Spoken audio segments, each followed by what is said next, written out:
بسم اللہ الرحمن الرحیم انا توینا کل کوثر فصلی لربک وانحر انا شانئک ھو الابتر۔ جناب چیئرمین، میری خواہش تو یہ تھی کہ جو ہمارے فائنانس منسٹر ہیں کہ وہ موجود ہوتے یا کوئی وزیر موجود ہوتا، لیکن شاید انہوں نے اس کو اتنا اہم نہیں سمجھا کہ اپوزیشن کی تقریر سن لی جائے۔ فائنانس منسٹر صاحب ایک شریف آدمی ہے اور وہ بینکنگ سیکٹر سے تعلق رکھتے ہیں۔ میرا تعلق بھی بینکنگ سیکٹر سے تھا۔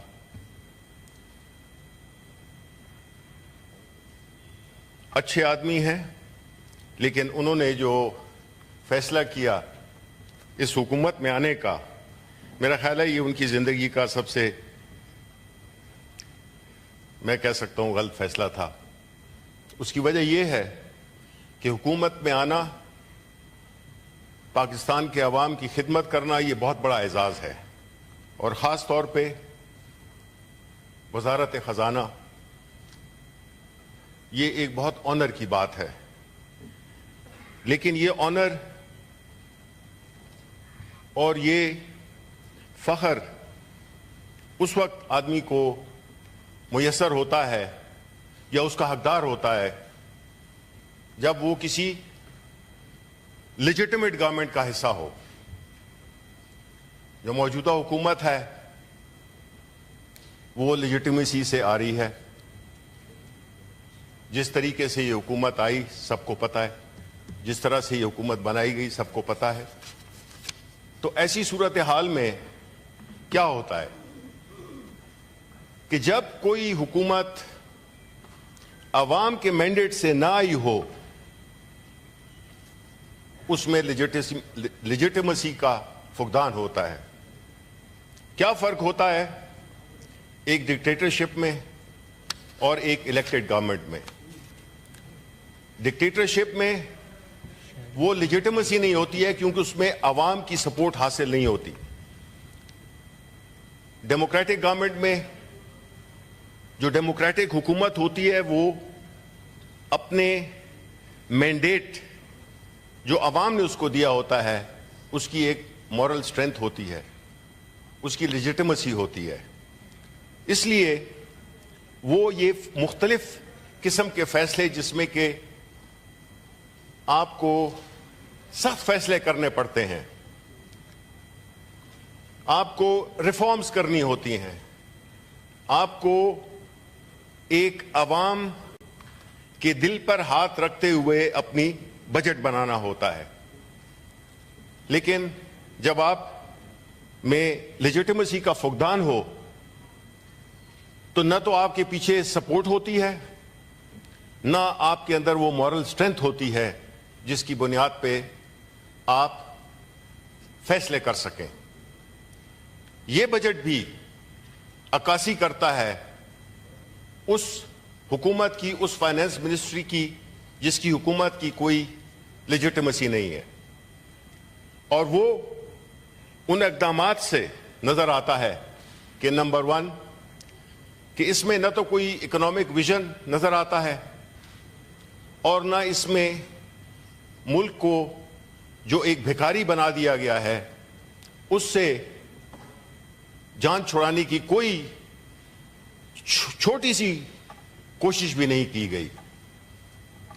یہاں پہ میں یہی کہوں گا کہ میرے والد صاحب نے بڑے آرٹیکولیٹلی اس کو کیپچر کیا ہے، اور وہ کہتے ہیں، میں تو اس صبح درخشاں کو تونگر جانوں، میں تو اس صبح درخشاں کو تونگر جانوں جو میرے شہر سے کشکول گدائی لے لے۔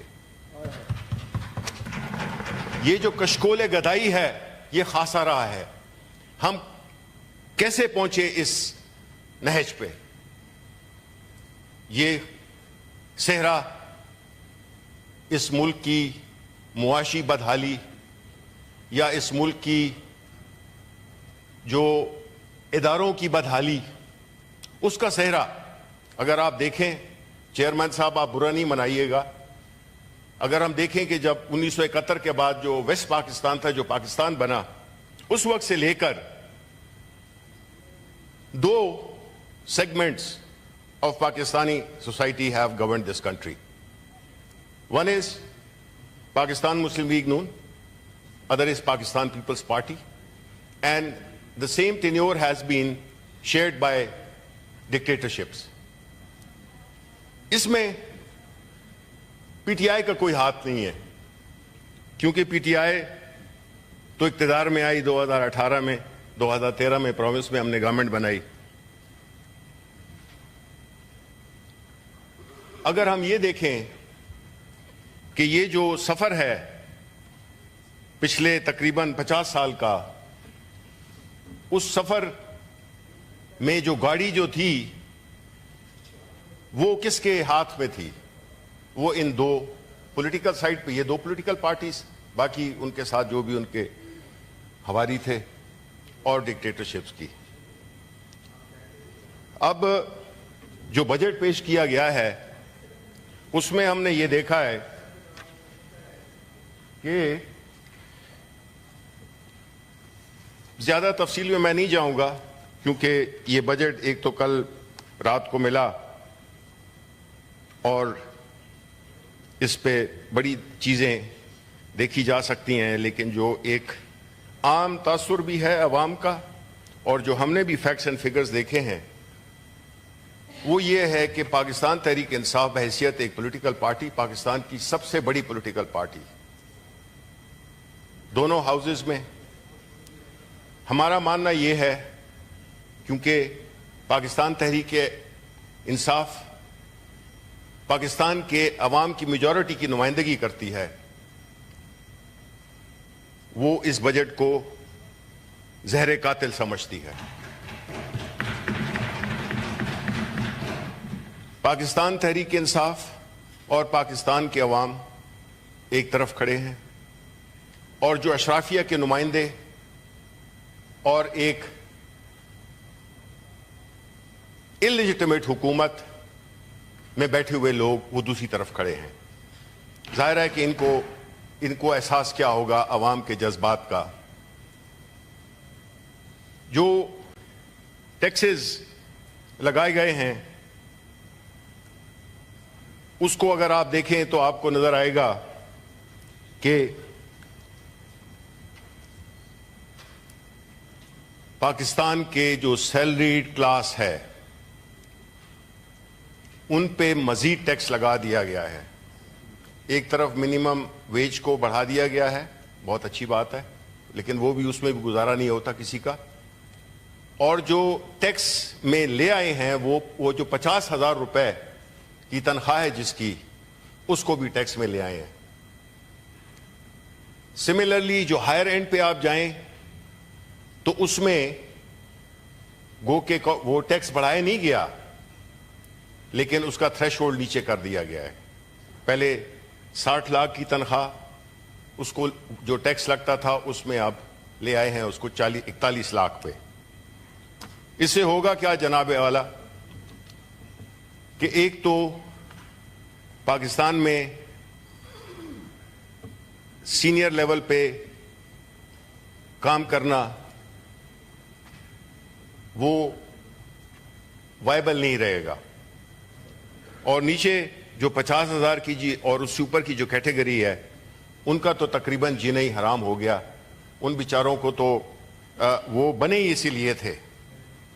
یہ جو اشرافیہ کے نمائندے ہیں، یہ دو جماعتیں اور ان کے ساتھ ان کے جو الائز ہیں، انہوں نے ہمیشہ پاکستان کے عوام کا خون چوسا ہے، اور یہ بجٹ اس سے مختلف نہیں ہے. یہ بجٹ جس میں کہ بنیادی طور پہ دو چیزیں ہوتی ہیں پاکستان میں ڈالر لانے کے، ایک ہوتی ہے فورن ڈائریکٹ انویسٹمنٹس اور دوسری ہوتی ہے ایکسپورٹس. ایکسپورٹس پہ بھی جو پہلے 1.25% کا ٹرن اوور ٹیکس تھا، اب اس کو بھی وہ نارمل ٹیکسیشن میں لے آئے ہیں. ایک طرف ہم اپنی ایکسپورٹس بڑھانے کی کوشش کر رہے ہیں، اور دوسری طرف ہم ان کو پنش کر رہے ہیں. دوسرا سیکٹر آئی ٹی سیکٹر ہے, جس میں کہ ہمارے آئی ٹی کی ایکسپورٹس پہ بھی وار کیا گیا ہے. اس کے علاوہ اگر مارکیٹ میں آپ نے ڈاکیومنٹڈ اکانومی لانی ہے تو کیپٹل مارکیٹس اس کا ایک بڑا واضح ثبوت ہوتی ہیں کہ اس ملک میں کتنی ڈاکیومنٹڈ اکانومی ہے. گو کہ ہماری کیپٹل مارکیٹس کا سائز بہت چھوٹا ہے کمپیئر ٹو انڈیا. ہمارے جو انویسٹرز ہیں کوئی وہ 1.5 لاکھ سے زیادہ نہیں ہے, جبکہ انڈیا میں, خیر ہم انڈیا کے ساتھ کیا کمپیئر کریں. انہیں تو ہمیں تانا دیا کہ ہم پہلے بم لے کے ہاتھ میں پھرتے تھے اور اب اسی ہاتھ میں ہم کشکول لے کے پھرتے ہیں. یہ ہمارے لیے بہت ہی اس سے دل دکھا اسٹیٹمنٹ پہ. مجھے نہیں امید کہ ہمارے پرائم منسٹر یا ہماری گورنمنٹ کو اس پہ کوئی تکلیف پہنچی ہوگی. اس کے علاوہ جو ٹیکسیشن ہے وہ ایسے سیکٹرز پہ لگائی گئی ہے جس سے کہ میں یہ سمجھتا ہوں کہ ہماری جو اکانومی ہے وہ مزید پیچھے جائے گی. اتنا بڑا پہاڑ قرضوں کا, جس میں کہ کوئی تقریباً 57 ٹریلین کا ہمارا پبلک ڈیٹ بن گیا ہے, اور ہماری جو ڈیٹ سروسنگ ہے وہ تقریباً 75% of the budget of the revenues ہے. کوئی 10 ٹریلین کے قریب ہم نے اپنی ڈیٹ سروسنگ کرنی ہے. اور جو ہدف رکھا ہے بجٹ کے آمدن کا, وہ بھی بہت ہی ایک خوش خیالی پر مبنی ہے. ہوگا کیا کہ ہمارا فسکل ڈیفیسٹ مزید بڑھے گا. اس کے لیے ہم مزید قرضے لیں گے, لوکل بینک سے ہم قرضے لیں گے, اور لوکل بینکس کو بھی اب اس لائن پہ لگا دیا گیا ہے کہ پرائیویٹ سیکٹر کو قرضہ کیوں دیتے ہو, اس میں رسک بھی انوالو ہے, گورنمنٹ کے ٹریجری بلز میں انویسٹ کرو, اچھا ریٹرن بھی ملے گا, پیسہ بھی سیف ہوگا. تو آپ نے اسکویز آؤٹ کر دیا ہے پرائیویٹ سیکٹر بوروئنگ کو. اس کے علاوہ جو ڈیٹ سروسنگ ہے اور جو ہماری آمدن ہے اس کے بعد بچائی کیا ہے. اگر آپ 2 سیکٹرز ہی لے لیں, جس میں ایک آپ کا سرکولر ڈیٹ ہے پاور سیکٹر, جو کہ تقریباً 5 ٹریلین سے اوپر کا چلا گیا ہے, جو ہمارے وقت میں 1.2 ٹریلین تھا. 2022 میں کوئی پچھلی صدی کی بات نہیں ہو رہی. اور پینشنز میں آپ کو معلوم ہے کہ جو فرسٹ ٹائم پینشنرز ہیں ان کو 1.2 ٹریلین سے زیادہ کا ان کا تخمینہ ہے. 809 ارب روپے جو پینشن فنڈز کے ہوتے ہیں. چیئرمین صاحب, یہ 2 ایسی چیزیں ہیں apart from the fiscal deficits جو کہ اس ملک کو حاکم بدہن لے ڈوبیں گی. ایکسپورٹس, اس پہ بھی ہم نے وار کیا. ہمارے جب ابھی جو اہداف ہیں 3 سال گزر گئے ہیں, 2 سال گزر گئے ہیں, لیکن وہ جو 2 سال پہلے کی فگرز تھے اس تک بھی نہیں پہنچ سکے, یعنی 31 ارب ڈالر ہمارے وقت میں تھے. یہ کیوں ہوتا ہے؟ یہ اس وقت ہوتا ہے کہ جب, جس طرح میں نے پہلے کہا کہ جب وہ حکومت ایک بولڈ ڈیسیژنز نہیں لے سکتی کیونکہ اس کے پاس وہ اخلاقی قوت نہیں ہوتی. اور جب آپ کے پاس اخلاقی قوت نہ ہو اور آپ ہر وقت ڈر رہے ہوں, آپ ہر 2 منٹ کے بعد پیچھے دیکھتے ہیں, اس سے آپ ملک اور قوم کو آگے نہیں لے جا سکتے. نہ اس ملک کو آپ خوشحالی تو دور کی بات, اس کو اس کی جو اپنی جو بنیادی ریکوائرمنٹس ہیں وہ بھی آپ قرضے لے کر اور پورا کریں گے. ہمارے وقت میں جو اہداف تھے وہ رجیم چینج سے پہلے کے. ہمارے وقت میں جو معاشی ترقی کی شرح تھی وہ 2020 سے 2021 5.74, 21 سے 22 6.18. پھر آتی ہے رجیم چینج. اس میں جو نااہلی اور lack of the moral and the legitimacy strength وہ نیچے دھڑام سے گری -2.21 میں. 23-24 میں 2.38. پاکستان میں ظاہر ہے کہ اس کی کانسیکوینس تو یہی ہوگی کہ گزشتہ 2 سالوں میں مزید 1 کروڑ افراد خطے غربت سے نیچے چلے گئے. 2022 میں 35.5% تھا اور ماشاءاللہ 2024 میں 40% ہے.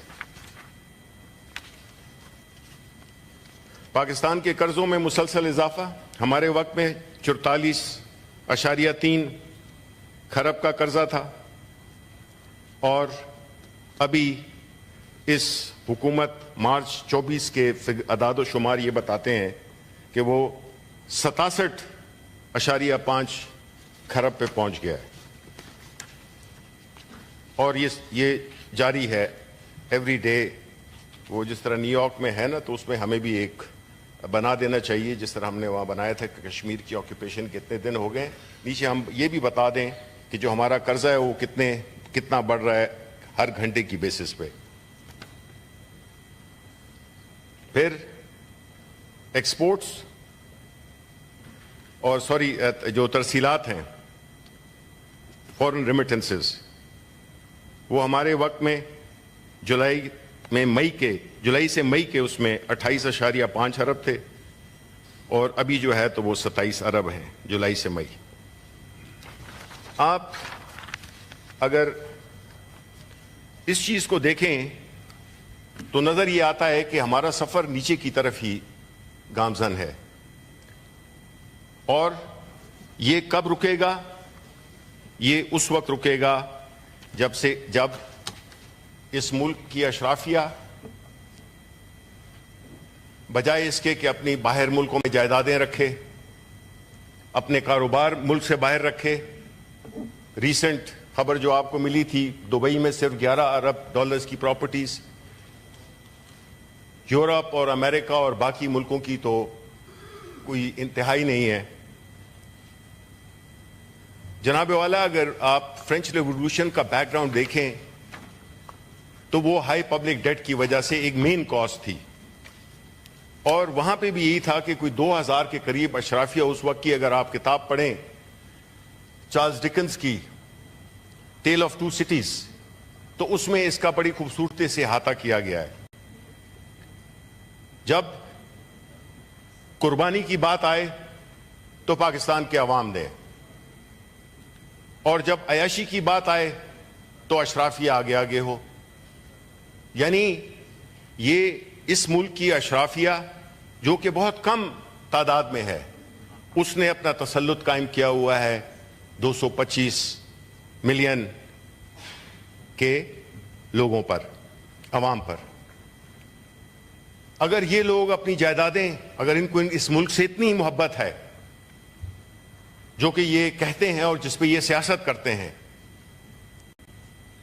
تو وہ جائیدادیں جو کہ انہوں نے ملک سے باہر بنائی ہوئی ہیں، وہ پیسے جو انہوں نے مختلف بینکوں میں رکھے ہوئے ہیں فورن بینکس میں، اس کو لے آئیں تو اس ملک میں ہمارا جو قرضہ ہے وہ ختم ہو جائے گا اور ساتھ میں اٹونمنٹ بھی ہو جائے گی کہ آپ نے اپنے گناہوں کی معافی مانگ لی، کیونکہ یہ سب کچھ تو یہاں پہ رہ جانا ہے.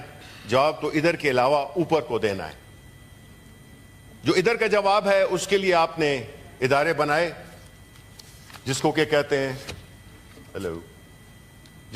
ہیں نیب. اگر آپ نیب کو دیکھیں تو یہ وہ ادارہ ہے جس نے کہ سپوزٹلی یہ ایک احتساب کمیشن بنایا تھا پاکستان مسلم لیگ نون نے. سیف الرحمان تھے غالباً اس کے کرتے دھرتے اور وہ بنا ہی اس لیے تھا کہ وہ کس طرح سے پولیٹیکل وکٹمائزیشن کر سکیں. وہ سچویشن ایسے بنی کہ بڑی بات کی جاتی ہے اور اس کی تانا زنی ہوتی ہے کہ پاکستان تحریک انصاف کی حکومت میں کیسز بنے لوگوں کو جیل میں ڈالا گیا. بالکل شاید ایسا ہوا ہو، لیکن وہ کون سے مقدمات تھے؟ یہ وہ مقدمات تھے جو کہ پاکستان مسلم لیگ نون نے پاکستان پیپلز پارٹی پہ لگائے، مقدمات درج کیے، اور پاکستان پیپلز پارٹی نے مسلم لیگ نون کے پہ درج کیے. پی ٹی آئی نے صرف ایک کیس لانچ کیا شہباز شریف صاحب کے اگینسٹ، جو کہ ایک اوپن اینڈ شٹ کیس تھا. اس کے علاوہ ہم نے کسی پہ پولیٹیکل کیسز نہیں بنائے. اس لیے جو آج باہوں میں باہیں ڈالے ہوئے ہیں، یہ ایک دوسرے سے پوچھیں، یہ ایک دوسرے کے مجرم ہیں. ایک دوسرے کو پھنسایا انہوں نے ہی پھنسایا ہے، یہ ہم نے نہیں پھنسایا. ہم تو 35 مہینوں کی حکومت میں آئے تھے. ہم نے تو اس میں 2 سال کووڈ کے ساتھ ہم نبرد آزما رہے، اور الحمدللہ بڑی کامیابی سے یہ جو آپ کو ہم نے فگرز بتائے ہیں، یہ ہماری اس دور جب کہ پوری دنیا پیرالائز ہوئی تھی، الحمدللہ ہماری اموات بھی کم ہوئی. ہمارا کاروبار میں کوئی سڑکوں پہ نہیں، کیونکہ جو عمران خان ہے وہ عوام کو کا دل سے سوچتا ہے. اس نے ہر وہ اقدام اٹھائے جو کہ لوگوں کو تنخواہوں کو ملیں، لوگوں کو کھانا ملے، لوگوں کو ایک وہ ملے، سائبان ملے. اس کے باوجود بھی ہم نے الحمدللہ 6.1 کی گروتھ دکھائی، اور ہم نے قیمتی جانوں کو بھی بچایا. لیکن جو ہوا آپ کے ساتھ، ہم نے تو اس کو امپلیمنٹ کرنے کی کوشش کی. کیونکہ پہلے تو آپ فکس میچ کھیل رہے تھے، ایک دوسرے پہ مقدمات، اپنے آپ ایک دوسرے کو بلیک میل کرنے کے لیے. جب پاکستان تحریک انصاف کی حکومت آئی، ہمارا یہ مینیفیسٹو تھا کہ ہم اکاؤنٹیبلٹی کریں گے، اور ہمیں فیسیلیٹیٹ کیا گیا، ہمیں بتائے گئے کہ جی یہ ثبوت بھی ہیں، لیکن پھر انہی کو انسٹال کر دیا گیا. یہ میرا خیال ہے کہ اس ملک سے دشمنی کے زمرے میں آتی ہے. نیب جس کے قوانین کو ہماری حکومت میں ہمیں فیٹف کے نیگوشیشن میں ہمیں بلیک میل کرنے کی کوشش کی گئی، اور ایک ایسا این آر او مانگا گیا کہ جس میں پریکٹیکلی وہ آج بھی ہمارے پاس وہ نسخہ موجود ہے، اور وہ نام ابھی بھی ہمارے ذہن میں نقش ہیں کہ کون سے کس پارٹی کے کون سے لوگ اس میں شامل تھے جنہوں نے ہم سے میٹنگ کی. اتفاق سے میں بھی اس میٹنگ میں تھا. اس سے ہوا کیا کہ آپ نے پریکٹیکلی آپ چاہتے تھے کہ جو کرپشن ہے وہ ایک قسم کی لیگلائز ہو جائے. اس کے بعد جو آپ نے جو اس میں امینڈمنٹس کی وہ انتہائی مذاق خیز تھی. اس میں پریکٹیکلی آپ نے وائٹ کالر کرائم کو بالکل جائز قرار کر دیا. آپ نے 50 کروڑ سے نیچے کی کرپشن کو کرپشن ہی نہیں مانا. آپ نے جو فیملی کے اکاؤنٹ ہوتے ہیں اس کو بھی آپ نے علیحدہ کر دیا. غرض یہ کہ ایسی امینڈمنٹ کی کہ جس سے کرپشن تقریباً جائز ہو گئی. اب جو نیب کی پرفارمنس ہے وہ اگر آپ دیکھیں تو یہ 2000 میں بنا تھا، یہ جنرل مشرف نے بنایا تھا. 2000 سے 2017 تک جو ریکوریز انہوں نے کی وہ 295 ارب کی تھیں. پاکستان تحریک انصاف کی حکومت میں جو کہ 2018 سے 21 اس میں ہماری ریکوریز 426 ارب روپے تھی. اس کی وجہ کیا تھی کہ ہماری گورنمنٹ میں کمٹمنٹ تھی. ہم اس ملک میں جو لوٹا ہوا پیسہ ہے اس کو آپ واپس ہم لا رہے تھے عوام کے لیے. جناب چیئرمین، یہ جو ایک دردناک کہانی ہے، یہ جو ایک درد کا سفر ہے، اس کا سلسلہ بھی ٹوٹا نہیں ہے بدقسمتی سے. یہ جو بھی کچھ ہو رہا ہے ہم یہ سمجھتے ہیں کہ چاہے اس میں ٹیکسیشن ہی کیوں نہ ہو. ٹیکسیشن میں جو ایک ورلڈ ریناؤنڈ اکانومسٹ ہیں ایڈم اسمتھ, ان کی کتاب ہے ویلتھ آف نیشنز, اس میں وہ لکھتے ہیں کہ there is a crucial link between taxation and representation. Free and fair elections facilitate the expression. Unjust taxation could lead to tyranny and oppression. Sanctity of elections assumes central importance as the taxation policies reflect the collective will of the populace. Democratic accountability in taxation. یہ جناب chairman یہ تب ہوتا ہے جب کسی بھی ملک میں فری اور فیئر الیکشنز ہوں. ہم نے یہ دیکھا کہ جب پاکستان تحریک انصاف نے اپنی 2 حکومتیں آئین کے مطابق معطل کی, ان کو ہم نے ڈیزالو کیا, تو اس کا جو natural consequence as per the constitution وہ یہ تھا کہ 90 دن کے اندر انتخابات ہونے تھے خیبر پختونخوا میں اور پنجاب میں.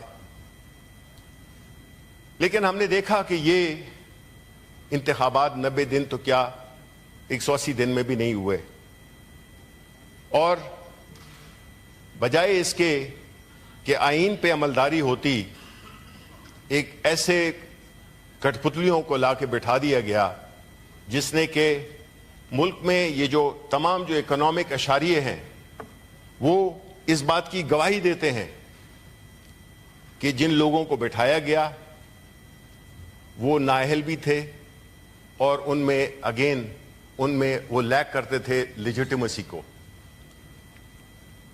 اس کے بعد ایک ظلم و جبر کا سفر شروع ہوا جس میں کہ پاکستان تحریک انصاف کے قائد, پاکستان کی سب سے بڑی جماعت کے قائد, پاکستان سے سب سے پاپولر پارٹی کے قائد, ان کو جیل میں ڈالا گیا, لیڈرشپ کو پرسیکیوٹ کیا گیا, ورکرز کو پرسیکیوٹ کیا گیا.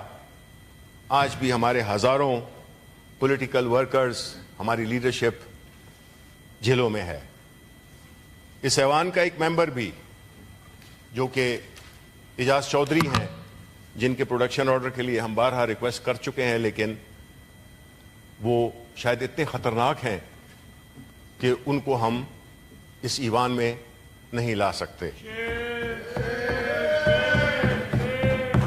اب ایسی صورتحال جس میں کہ مینڈیٹ چرایا گیا ہو, پھر الیکشن ہوئے, اس میں ہم نے دیکھا پہلی بات تو یہ ہے کہ یہ الیکشن کمیشن آف پاکستان کا یہ فرض بنتا ہے کہ وہ آئین کے مطابق, جو کہ اس کا کانسٹیٹیوشنل رول ہے, کہ وہ انتخابات منعقد کرائے ایز پر دا کانسٹیٹیوشن, جس میں کہ وہ بری طرح فیل ہوا.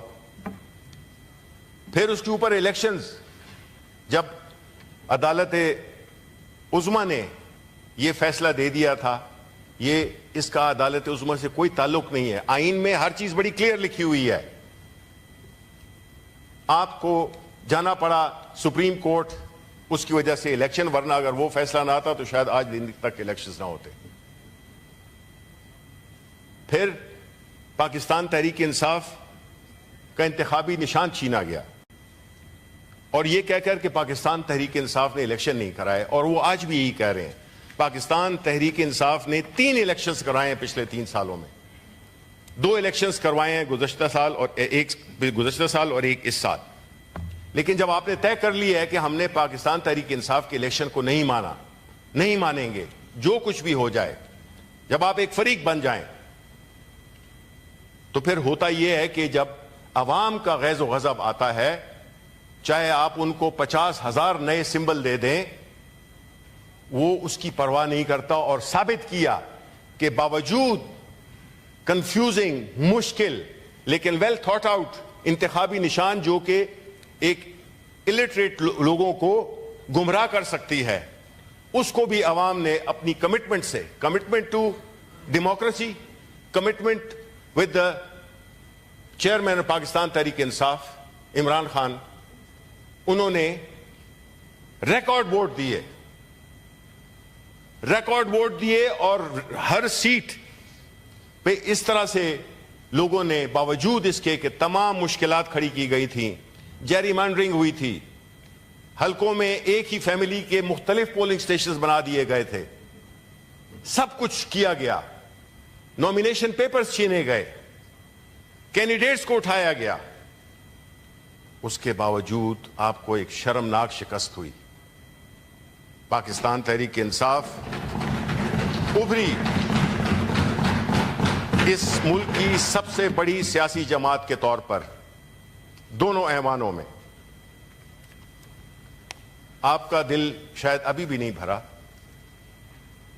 اور جو ہماری پیٹیشنز جس میں کہ ہم نے الیکشنز کروائے، اور اندازہ کریں کہ وہ الیکشن کمیشن آف پاکستان جو کہ اربوں روپے لیتا ہے، خرچ کرتا ہے الیکشنز کے کرانے میں، وہ ہمارے الیکشنز کو نہیں مانتا۔ اس لیے نہیں مانتا کیونکہ وہ سمجھتے ہیں کہ یہ ہو نہیں سکتا۔ آئین کیا چیز ہے، قانون کیا چیز ہے۔ انہوں نے ابھی بھی ہماری پیٹیشنز کو، ہماری 30 مئی کو ہماری پیٹیشن کی سنوائی تھی، اور وہ ابھی تک ہوئی نہیں ہے کیونکہ وہ کاز لسٹ پہ لگتی ہے، کاز لسٹ ہٹ جاتی ہے۔ یہ کیا ہے جناب چیئرمین؟ اس کو ہم کیا کہیں؟ آپ تو ایک سیاسی ورکر ہیں، ایک سیاسی لیڈر ہیں، ساری زندگی آپ کی سیاست میں گزری ہے۔ شاید ہم میں سے بہت کم ایسے ہوں جس کو کہ اللہ تعالیٰ نے یہ آنر دیا ہو کہ وہ سارے عہدوں پہ ماشاءاللہ وہ رہ چکا ہو۔ ہم تو نہیں ہیں۔ آپ بتائیں، یہاں پہ ان کی لیڈرشپ بیٹھی نہیں ہے، لیڈر آف دا ہاؤس نہیں ہے، کوئی منسٹر نہیں ہے، اور یہ تو نہیں ہے کہ اپوزیشن کی کا جو ایک رول ہوتا ہے اس کو وہ ادائی نہ کرنے دیا جائے۔ اب جو انتخابی نشان پاکستان تحریک انصاف کو نہیں دیا جا رہا، اس کی بنیادی وجہ یہ ہے کہ ابھی دل ٹھنڈا نہیں ہوا، کیونکہ ہم نے ابھی لوکل باڈی کے الیکشن بھی کرانے ہیں، تو اس میں اگر پاکستان تحریک انصاف کو اپنا نشان مل جائے تو پھر تو معاملات ٹھیک نہیں ہوں گے۔ ہم نے دیکھا اسلام آباد کے الیکشن میں 3 سیٹیں ہیں، تینوں کی تینوں ہم جیتے ہیں۔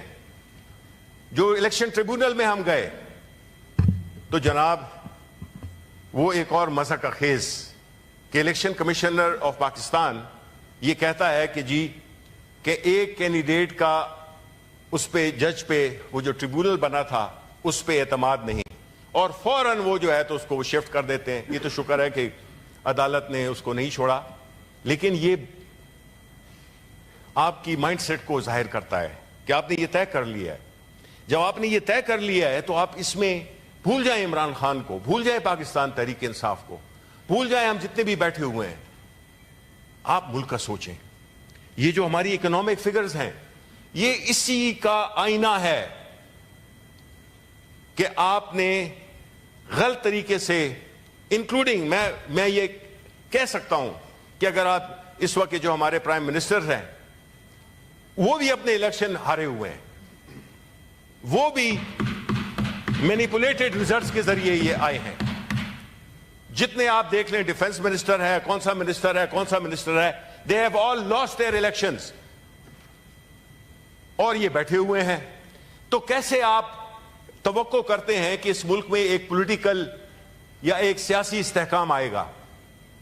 اس ملک میں سیاسی استحکام جب تک نہیں آئے گا، جب تک عوام کے مینڈیٹ کو اس کے مستحق لوگوں میں کو نہیں دیا جائے گا، جب وہ لوگ جو کہ صحیح معنوں میں جیتے ہیں وہ پارلیمنٹ میں بیٹھے ہوں گے اور وہ لوگ جو نہیں جیتے وہ باہر ہوں گے، تو یہ عوام کی منشا سے آئے ہوئے لوگوں میں ایک دیکھیں موریلٹی میں اور لیجیٹیمیسی میں اللہ تعالیٰ نے ایک بڑی برکت اور بڑی طاقت رکھی ہوئی ہے۔ جب آپ میں وہ نہیں ہوگی تو آپ بے شک ہرکولس ہوں، آپ کے کوئی طاقت آپ میں نہیں ہوگی، کیونکہ انسان اور اللہ تعالیٰ نے جو کائنات بنائی ہے اس کا جو بنیادی چیز ہے وہ ہے رول آف لا، جس کی کہ ہماری پارٹی ہمیشہ ذکر کرتی ہے اور ہم اس میں بلیو کرتے ہیں کہ دیکھیں کسی بھی ملک میں جب آئین رول آف لا نہیں ہوگا، جس ملک میں پراپرٹی رائٹ سیکیور نہیں ہوں گے، اس ملک میں کوئی کیا انویسٹ کرے گا؟ باہر کے لوگ اس ملک میں کیوں انویسٹ کریں جب آپ کے اپنے لوگ کدھر گئے؟ وہ سوئس اکاؤنٹس بھول گئے، کدھر گئے ایون فیلڈ بھول گئے۔ او بھائی یہ پیسے آپ اس ملک میں لائیں، اس وقت ملک کو ضرورت ہے، اس ملک میں آپ ہی نے اس کو اس نہج پہ پہنچایا ہے۔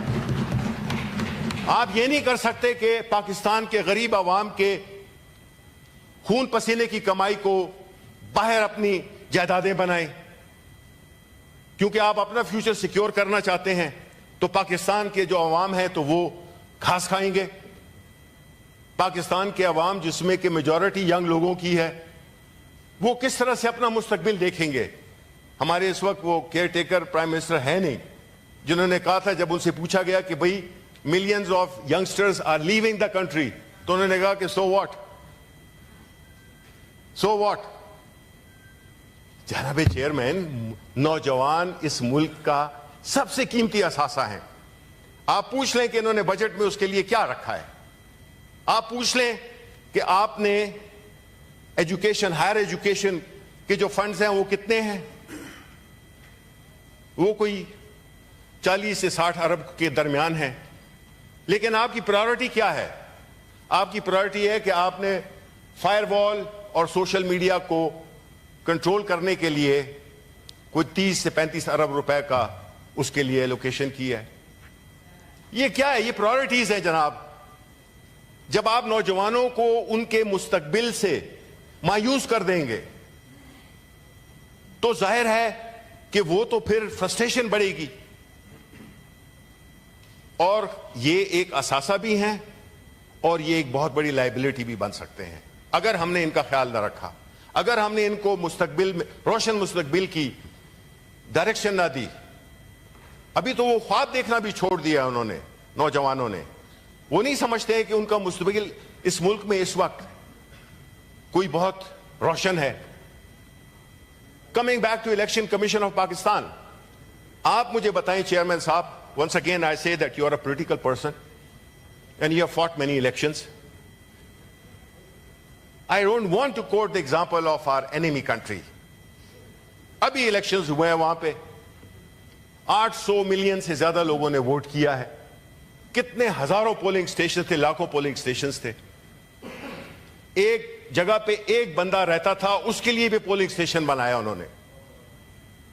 1 مہینے کا دورانیہ تھا اس پورے الیکشن کا، ای وی ایم کے ذریعے بنایا، کنڈکٹ کیا۔ ایک آواز اٹھی ہے کہ الیکشن ریگ تھا۔ انتقال اقتدار کیسے ہوا؟ جناب چیئرمین، ہم بھی اس صف میں شامل ہونا چاہتے ہیں کہ یہ ملک ہمیشہ اسی لیجیٹمیسی کی جنگ لڑتا رہا ہو کہ الیکشن جیتا ہے، یہ جیتا ہے، وہ نہیں مانتا، ہارنے والا بھی نہیں مانتا، اور جیتنے والا کہتا ہے کہ جی میں جیت گیا ہوں۔ اس قسم کی چیز ہمارے پولیٹیکل سسٹم کو بالکل ہی اس نے کھوکھلا کر دیا ہے۔ کیوں نہیں ہم اپنے الیکشنز فری اینڈ فیئر کرا سکتے؟ اس لیے کہ جو ویسٹڈ انٹرسٹ ہیں، جس میں کہ مجھے بہت افسوس ہے کہ آپ کی پولیٹیکل پارٹی بھی شامل ہے، پاکستان نون بھی شامل ہے، MQM بھی شامل ہے، اور باقی جو پولیٹیکل پارٹیز ہیں۔ پہلا کام کیا کیا ہے اس حکومت نے؟ جو رجیم چینج کے بعد انہوں نے 2 لاز لائے۔ ایک لا لائے کہ ای وی ایم کو ختم کر دیا، جو کہ ہم لائے تھے اپنی حکومت میں، اور مجھے فخر ہے کہ ایز سائنس ٹیکنالوجی منسٹر میں نے اس مشین کو ایک حقیقی شکل دی۔ لیکن ہم نے یہ دیکھا کہ وہ پہلا ہدف تھا جب یہ رجیم چینج ہوا کہ وہ لاز کو اور نیب لاز کو چینج کیا گیا۔ اگر ای وی ایم آپ نہیں چاہتے تھے، جو کہ ہمیں پتہ چل گیا تھا کہ دیور الیکشن کمیشن آف پاکستان کے پاس میں ہزاروں دفعہ گیا، وہ ہمیں ہمیشہ جو ہے تو ہی واز پلئنگ ڈیفیکلٹ، پتہ چل جاتا تھا، it was written all over here کہ وہ نہیں چاہتے ہیں۔ پریزیڈنٹ نے ان کو بلایا، انہوں نے ہی ریفیوز ٹو گو دیئر۔ ہم چاہتے تھے کہ اس ملک میں، حالانکہ ہم نے اپنی حکومت میں، جو سٹنگ حکومت ہوتی ہے وہ ہمیشہ چاہتی ہے کہ وہ انفلوئنس کرے، لیکن چونکہ پاکستان تحریک انصاف ایک ڈیفرنٹ پارٹی ہے، ہم نے چاہا کہ جی اس ملک کا جو سولوشن ہے، پہلا پولیٹیکل سٹیبلٹی وہ کیسے لائی جائے، وہ لائی جا سکتی ہے فری اینڈ فیئر الیکشنز کے ذریعے. تو ہم نے اس کے لیے عملی اقدامات اٹھائے، اس کے لیے قانون سازی کی، لیکن یک اس سے آپ نے اسے ووٹ کیا کہ اس کو نہیں ہونا چاہیے، بیکاز آپ نہیں چاہتے ہیں کہ الیکشن فری اینڈ فیئر ہو، آپ ہی نہیں چاہتے ہیں. With 1,000 apologies, that's a fact that your parties don't want a free and fair election, which is the root cause of all this mess.